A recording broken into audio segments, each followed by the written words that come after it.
Hello students. तो हम आपका टॉपिक पढ़ रहे थे प्रोटीन्स। क्लास 12 के लिए ये टॉपिक है। हमने उसका स्ट्रक्चर वगैरह, उसका इंट्रोडक्शन, क्लासिफिकेशन, अमाइनो एसिड्स के बारे में सब कुछ पढ़ा था। अब आपका जो इसमें लास्ट टॉपिक है प्रोटीन में, it is biological function of proteins. देखो इसमें क्या इंपॉर्टेंट फंक्शंस है कि प्रोटीन हमारी बॉडी में क्या क्या काम करते हैं। जो प्रोटीन्स हैं, चाहे वो हम जो है वो डाइट में लें या कुछ अमाइनो एसिड्स ऐसे होते हैं जो हमारी बॉडी में सिंथेसाइज होते हैं, तो कोई भी तरह का प्रोटीन है तो वो काम क्या करता है हमारी बॉडी में।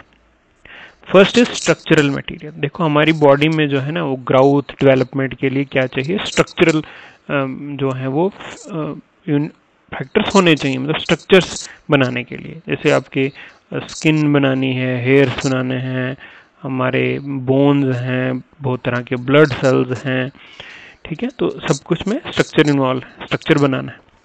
तो वो सारे जो स्ट्रक्चरल चीज़ें हैं वो कौन बनाते हैं, प्रोटीन्स बनाते हैं, वही इनका काम है।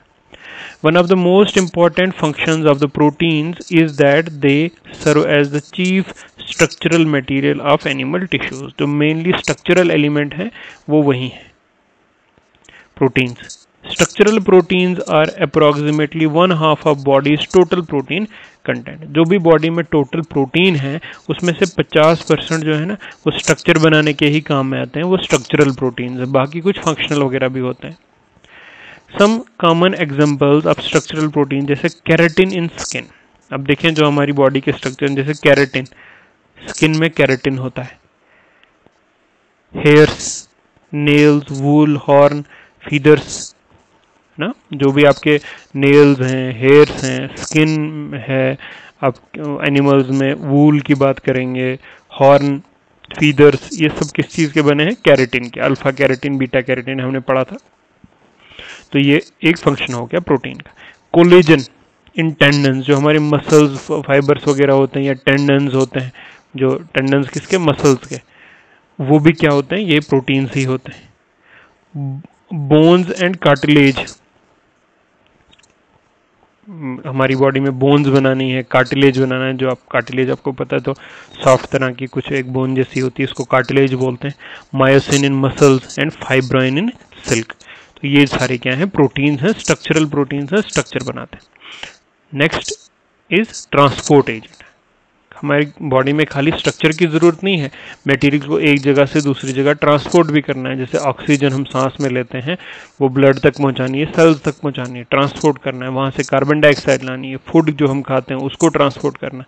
तो ऐसे ट्रांसपोर्ट वाली चीजें भी होनी चाहिए बॉडी में।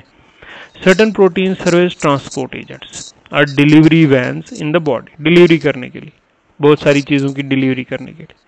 जैसे they transport the cellular necessities such as oxygen, metals, fatty acids, hormones etcetera. Cellular necessities मतलब सेल के अंदर जो चीज़ें चाहिए, इनको मिनरल्स चाहिए, इनको खाना चाहिए, इनको ऑक्सीजन चाहिए, सेल की जो नेसेसिटीज ये उनको ट्रांसपोर्ट करती हैं। For example haemoglobin present in the blood. देखो ब्लड जो होता है उसमें हमने पढ़ा हेमोग्लोबिन, और हमने इसका स्ट्रक्चर भी पढ़ा था हेमोग्लोबिन का। अल्फा चेन्स, बीटा चेन्स होती हैं, हीम ग्रुप उसमें होता है। तो ये प्रोटीन है। क्या करता है ये, transport oxygen from the lungs to all the tissues of the body and carbon dioxide from all the tissues to the lungs for exhale. Lungs से सेल्स तक, ठीक है, ये लंग्स से सेल्स तक क्या पहुंचाता है, ऑक्सीजन, और ऑक्सीजन सेल से लंग्स तक क्या पहुंचाता है, कार्बन डाइऑक्साइड बाहर निकालने के लिए, एक्सेल करने के लिए। तो ये दो फंक्शन हो गए किसके, प्रोटीन्स के। थर्ड जो फंक्शन है एंजाइम्स, आपने सुना होगा एंजाइम्स। हमारी बॉडी में बहुत सारी रिएक्शंस होती हैं, कैटालिटिक रिएक्शंस होती हैं, बायोलॉजिकल रिएक्शंस होती हैं, डाइजेशन है, ठीक है, बाकी सारी चीज़ें हैं, इस सिग्नल को कैरी करने के लिए कुछ रिएक्शंस हैं, ठीक है। तो हार्मोनल जब एक्शन होता है तो कुछ रिएक्शंस होती हैं। तो वो सारी रिएक्शंस को ना कैटलिस्ट की ज़रूरत पड़ती है, कैटलाइज। आपने पढ़ा होगा, हमने पढ़ा था, कैटलिस्ट भी पढ़ा था। तो कैटलिस्ट की ज़रूरत पड़ती है। वो बायोलॉजिकल जो कैटलिस्ट होते हैं उनको आप एंजाइम्स बोलते हैं। और ये एंजाइम्स होते क्या हैं? प्रोटीन्स। ये एंजाइम्स भी क्या होते हैं? प्रोटीन्स ही होते हैं। तो सारी तरह की जो बायोलॉजिकल रिएक्शंस हमारी बॉडी में होता है उनको कौन कैटलाइज करता है? प्रोटीन्स ही कैटलाइज करता है। Some proteins function as enzymes which catalyze all the biological reactions. तो ये इसका थर्ड फंक्शन है। फर्स्ट आ गया कि स्ट्रक्चर बनाता है बॉडी का स्ट्रक्चर। सेकंड, उस स्ट्रक्चर के साथ साथ उसमें जो ट्रांसपोर्ट का काम है वो भी प्रोटीन ही करता है, और साथ में जो रिएक्शंस में कैटलाइज करने का काम है वो भी प्रोटीन ही करते हैं। Next is metabolic regulators. Metabolic regulators, some globular proteins regulate metabolic processes. For example, the protein hormone insulin, जो हमारे बॉडी में मेटाबॉलिज्म होता है तो उसको भी रेगुलेट करते हैं कौन? ये प्रोटीन्स। जैसे इंसुलिन की एग्जांपल दी है, इंसुलिन जो है पेनक्रियास से निकलता है, मेंटेन्स ग्लूकोज लेवल। हम वो क्या करता है इंसुलिन? हमारी बॉडी में ग्लूकोज लेवल को मेंटेन करता है। मतलब आपने देखा होगा ब्लड शुगर लेवल होता है, हम खाते हैं चावल खाते हैं, फुलके खाते हैं, चीनी खाते हैं, तो क्या हमारा शुगर बढ़ता रहता है? नहीं, वो मेंटेन रहता है।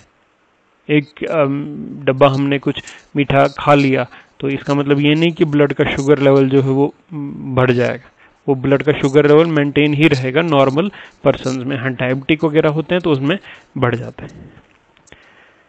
तो उसको मेंटेन करके कौन रखता है? उसको मेंटेन करके इंसुलिन रखता है। इंसुलिन हार्मोन है जो प्रोटीन हार्मोन है और जो निकलता है कहाँ से?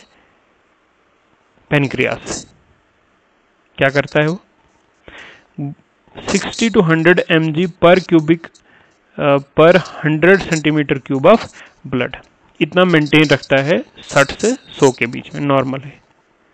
अगर ये इंसुलिन में अगर प्रॉब्लम आ गई तो जो पेशेंट है वो डायबिटिक हो जाता है। द ग्लाइकोप्रोटीन, एक और है थायरोग्लोबुलिन, थायराइड, ठीक है, थायराइड से नाम है।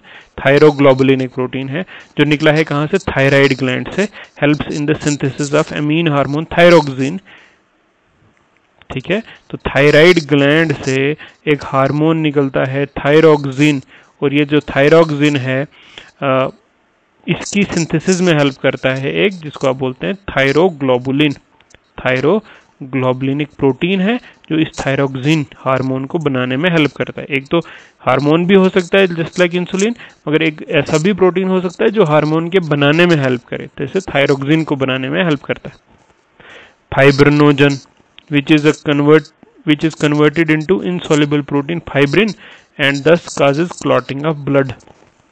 जो ब्लड क्लॉटिंग होती है, खून निकले तो थोड़ी देर बाद खुद बंद हो जाता है, उसको आप बोलते हैं ब्लड क्लॉटिंग। तो ब्लड क्लॉटिंग किसकी वजह से होती है? कौन सा चीज है यहाँ पे? फाइब्रिनोजन,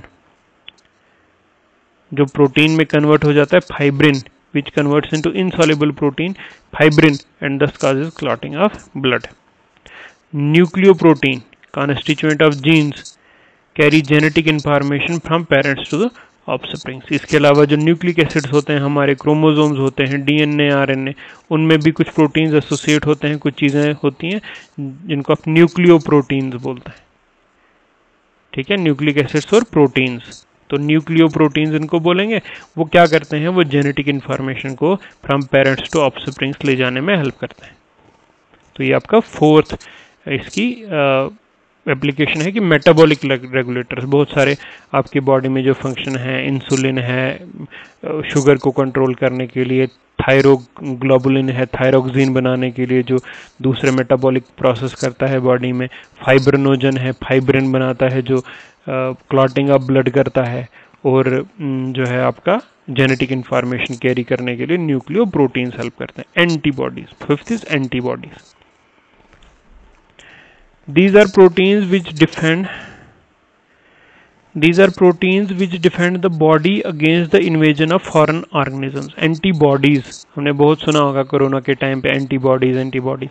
तो देखो बॉडी जब होती है ना, तो बॉडी में अगर कोई चीज़ एंटर हो जाती है तो उसको आप बोलते हैं एंटीजन। एंटीजन जो है हार्मफुल हो सकता है बॉडी के लिए, तो उस एंटीजन के खिलाफ जो है ना बॉडी क्या बनाती है? एंटीबॉडीज, ताकि वो उनको ख़त्म कर सके, उनको न्यूट्रलाइज कर सके, उनको ख़त्म कर सके, एंटीबॉडीज़। तो वो एंटीबॉडीज़ जो होती हैं, जो बनती हैं, वो भी प्रोटीन्स ही होते हैं। डिफेंस मैकेनिज्म जो है बॉडी का, एंटीबॉडीज़ वो भी क्या है? वो भी प्रोटीन ही है।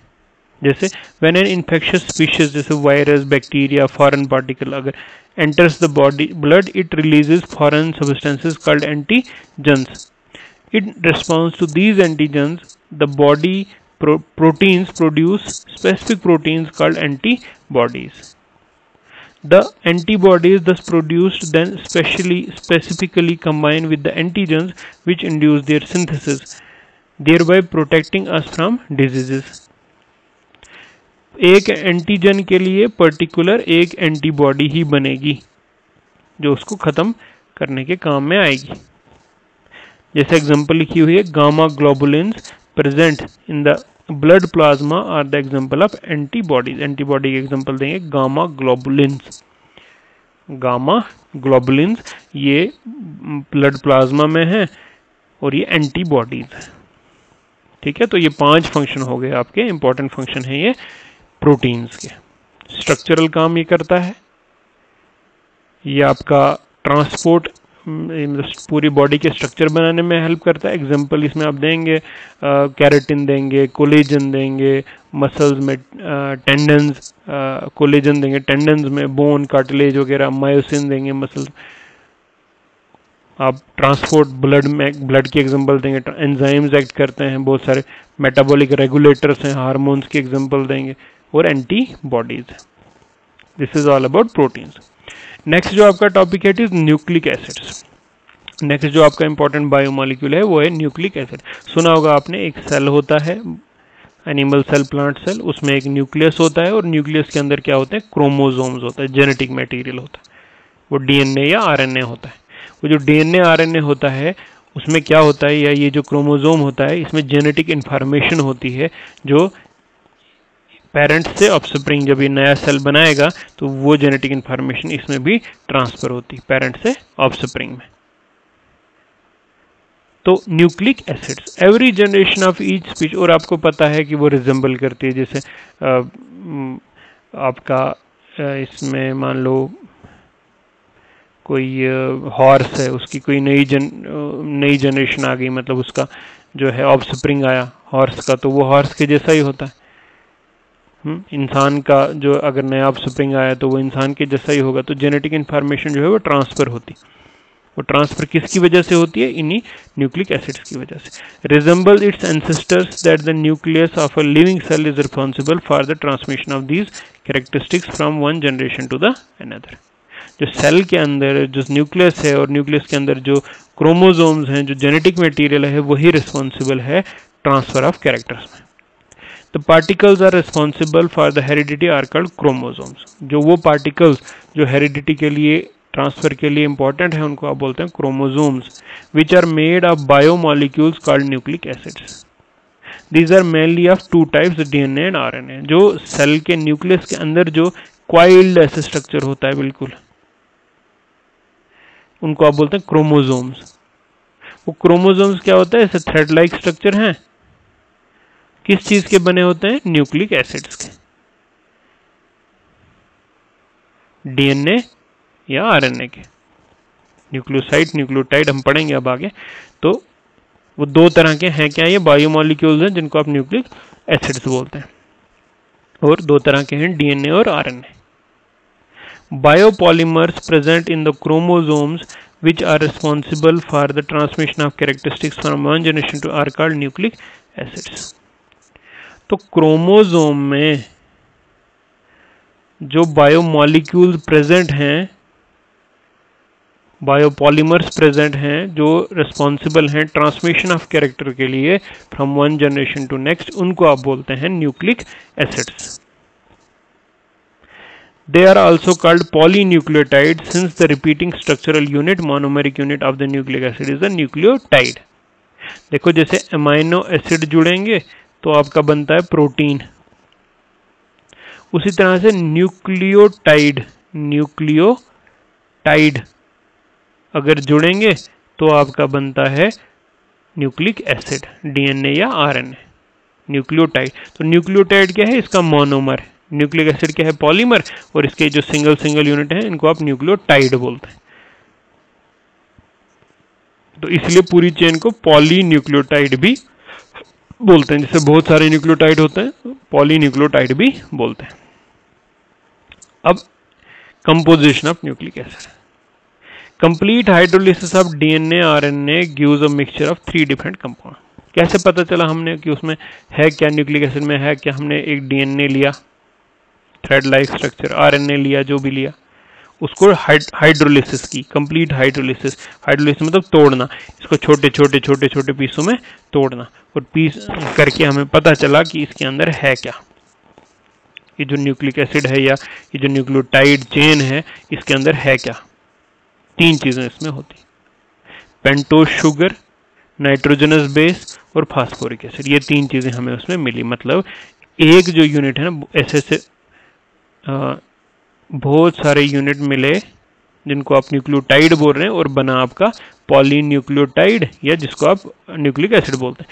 इसमें से जो एक है, एक यूनिट, इसमें क्या है? एक तो पेंटोज शुगर है, पेंटोज शुगर है, नाइट्रोजनस बेस है, दूसरी नाइट्रोजनस बेस है, और तीसरा फास्फोरिक एसिड है। 3 चीजें हैं इसमें, शुगर, नाइट्रोजनस बेस और phosphoric acid. Sugar, nitrogenous base और फास्फोरिक एसिड, ये 3 चीजें मिलके एक न्यूक्लियोटाइड बनता है, और ऐसे ऐसे बहुत सारे न्यूक्लियोटाइड मिलेंगे और आपका बनेगा पॉलीन्यूक्लियोटाइड या न्यूक्लिक एसिड। हम देखते हैं तीनों चीजों को क्या है। Sugars, 2 pentose sugars have been isolated. Pentose, pentose sugar क्या है? मतलब ये जो 5 मेंबर्ड रिंग है ना, यहाँ पे देखो, 1 2 3 4 5 मेंबर्ड रिंग है, जिसमें 4 हैं कार्बन और 1 है ऑक्सीजन। इसको आप बोलते हैं pentose sugar. DNA contains beta D 2 deoxy ribose. RNA contains beta D ribose sugar. देखो, डीएनए मतलब डीऑक्सी राइबोस। डीएनए की फुल फॉर्म क्या होती है देखा होगा आपने, deoxy ribose nucleic acid, deoxy ribose nucleic acid. और जो आपका आरएनए है, राइबोस न्यूक्लिक एसिड या राइबो न्यूक्लिक एसिड भी बोलेंगे। तो डीऑक्सी मतलब ऑक्सीजन नहीं है प्रेजेंट उसमें। राइबोस शुगर क्या होता है? ये है आपका राइबोस शुगर। राइबोस शुगर एक पेंटोज शुगर है, 5 मेंबर्ड। ये है आपका 5 मेंबर्ड, और उसमें हर कार्बन पे कुछ जो है वो 2 ग्रुप्स लगे हैं ऐसे। ऑक्सीजन पे कोई नहीं, तो बाकी जो 4 कार्बन है उन पे कुछ ग्रुप्स लगे हैं। क्या है वो? Beta D 2 deoxy. उनको पढ़ेंगे जब ग्लूकोज पढ़ेंगे क्या है ये बीटा डी, आप अभी सिर्फ याद रखें। बीटा, अल्फा और बीटा 2 तरह की फॉर्म्स हैं। इसमें बीटा डी 2 डीऑक्सी राइबोस। देखो इसमें क्या है, ये वाला डीऑक्सी राइबोस, ये 1 कार्बन है, ये दूसरा कार्बन है, तीसरा, चौथा और 5 कार्बन इसमें टोटल है। 4 इसमें रिंग में आते हैं और 1 जो है आपका साइड चेन पे आता है, और सेंट 1 ऑक्सीजन भी है इसमें, और इसमें सेम है 1 2 3 5, ये सेम है कार्बन। देखो फर्क इसमें क्या है, ये OH है, ये OH है, ये H है, ये भी H है, यहाँ पे H है, यहाँ पे H है, बट यहाँ पे OH है और यहाँ पे H है, बस बाकी सेम H H। इन दोनों में कोई फर्क नहीं है, सिर्फ दूसरी पोजीशन पे इसमें यहाँ H है और यहाँ OH है, बाकी कोई फर्क नहीं इसमें। इसलिए बोला 2 डीऑक्सी। 2 डीऑक्सी मतलब दूसरे पे ऑक्सीजन नहीं है। डीऑक्सी, ऑक्सी होता तो मतलब ऑक्सीजन है, डीऑक्सी है मतलब ऑक्सीजन नहीं है। तो 2 डीऑक्सी, दूसरे कार्बन पे हाइड्रोजन सिरे पे ऑक्सीजन नहीं है, जबकि इसमें है, इसलिए इसको बोला डीऑक्सी राइबोस, इसको बोला राइबोस। बनाने भी आसान है, कोई उतने मुश्किल नहीं है। आप ऐसे ऑक्सीजन बनाएंगे, 5 मेंबर्ड रिंग बनाएंगे, और हर रिंग पे हर यहाँ एंगल पे 2 ग्रुप बनाएंगे, OH और H लिखेंगे, यहाँ पे H और H लिखेंगे इसमें, और इसमें OH लिखेंगे, बाकी H OH H और यहाँ CH2OH लिखेंगे। तो ये आपका आ गया शुगर पेंटोज शुगर, दो तरह के पेंटोज शुगर हैं। अगर डीएनए की बात कर रहे हैं तो डीऑक्सीराइबोस है, अगर आरएनए की बात कर रहे हैं तो राइबोस शुगर है। नेक्स्ट जो इसका कंपोनेंट है वो है नाइट्रोजनस बेसिस।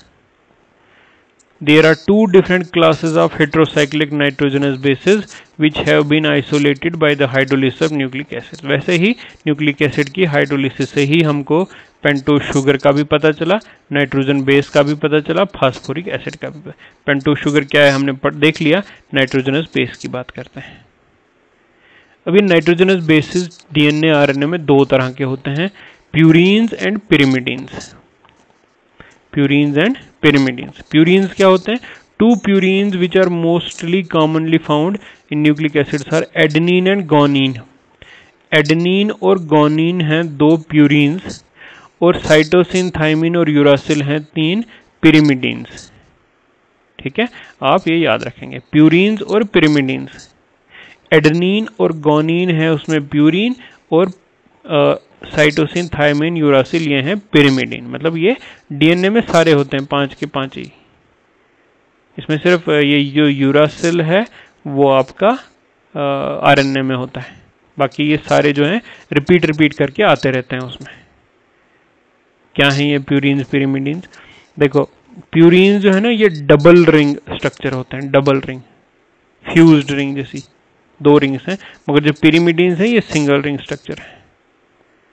आप एक दो बार प्रैक्टिस करेंगे आपको बनाना आ जाएगा, थोड़ा थोड़ा इनमें फ़र्क है, बाकी रिंग का जो स्ट्रक्चर है वो सेम है। देखो इसमें भी सी आप ऐसे ड्रा कर सकते हैं, ऐसे सी C N C N C, और यहाँ पे एन एन और सी।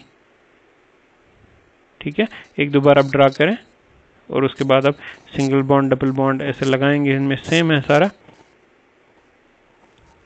देखो इसमें एडेनिन और गोनिन में सिमिलरिटीज़ क्या हैं? रिंग जो है एनसी वगैरह ये सब सेम है, सिर्फ फ़र्क है इसमें कि यहाँ पे यहाँ NH2 है और यहाँ C डबल बॉन्ड O है, मगर यहाँ पे C डबल बॉन्ड O कहीं नहीं है, यहाँ पे NH2 ही सिर्फ है। बस ये दोनों इसमें फ़र्क है, ये आपने थोड़ा सा याद रखना पड़ेगा।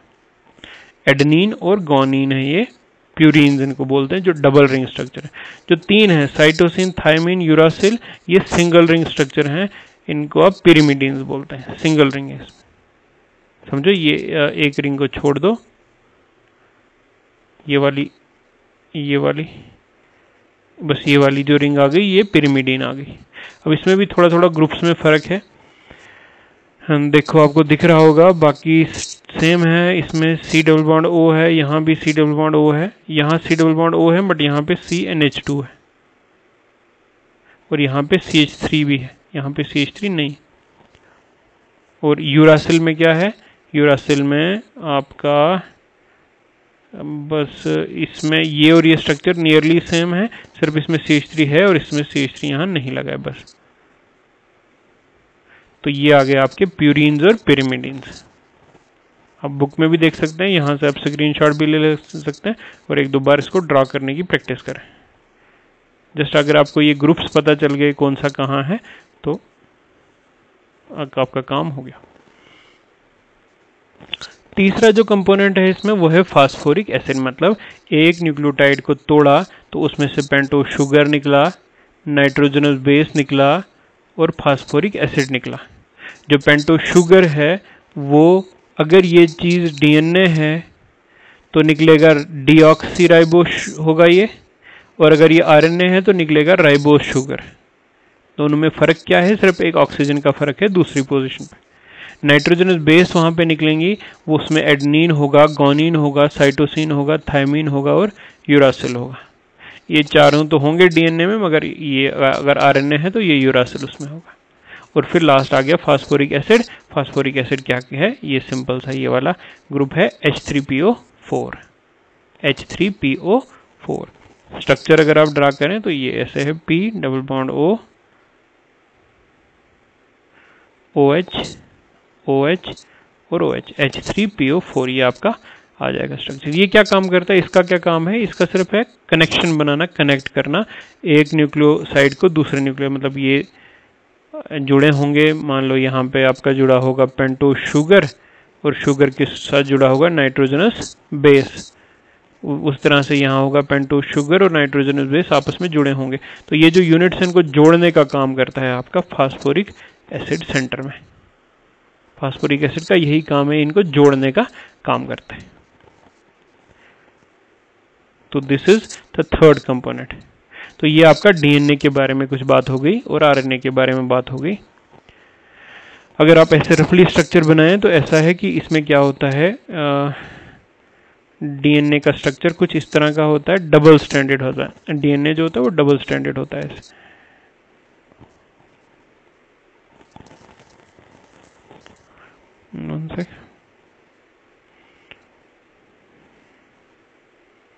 ऐसे डबल स्ट्रैंडेड ऐसे डीएनए होता है, बैंड जैसा, रिबन जैसा। इसमें क्या होता है आपका फास्फोरिक इसमें आपका आएगा पेंटोस शुगर, उस पेंटोस शुगर के साथ समझो पेंटोस शुगर की एक ऐसे चेन जैसी लगी होती और इसके बीच में कनेक्टेड होता है फास्फोरिक एसिड से। दो शुगर जो आपस में फास्फोरिक एसिड से कनेक्ट होंगे, इसके ऊपर फास्फोरिक एसिड होगा। तो जो शुगर है, शुगर के साथ लगी होती है नाइट्रोजनस बेस, इसके साथ लगी होगी नाइट्रोजनस बेस।